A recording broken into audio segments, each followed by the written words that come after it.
Magandang araw mga katribo. Welcome sa aming vlog kung saan ipapakita namin ang saya at makulay na pag-iensayo ng mga bata para sa darating na kapistahan ng Barangay Tinampo.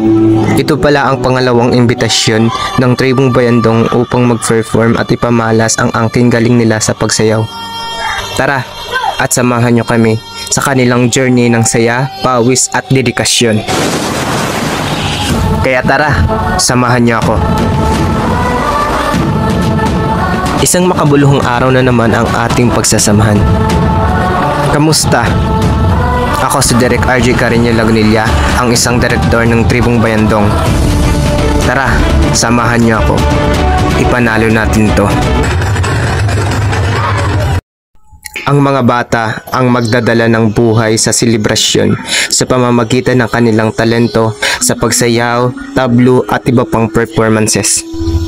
Makikita nyo mamaya kung paano nila binibigyang buhay ang mga tradisyong ito sa pamamagitan ng kanilang mga performance. Sa bawat ensayo, hindi lang nila natutunan ang tamang galaw at posture. Natutunan rin nila magtulungan at mag-enjoy habang ginagawa ang kanilang best. Siyempre, hindi mawawala ang mga nakakatawang eksena sa ensayo. Look at this, ang cute nila, diba? Hindi biro ang pag-iensayo pero kitang-kita sa kanila ang dedikasyon. Sa bawat pagkakamali natututo sila. Sa bawat galaw nararamdaman ang kanilang puso para sa kanilang ginagawa.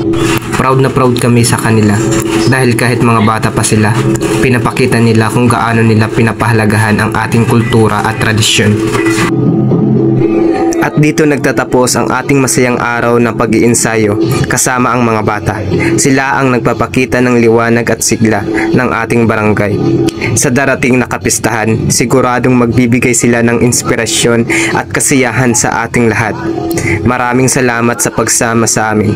Huwag kalimutan i-like, i-share at suportahan ang kanilang performance.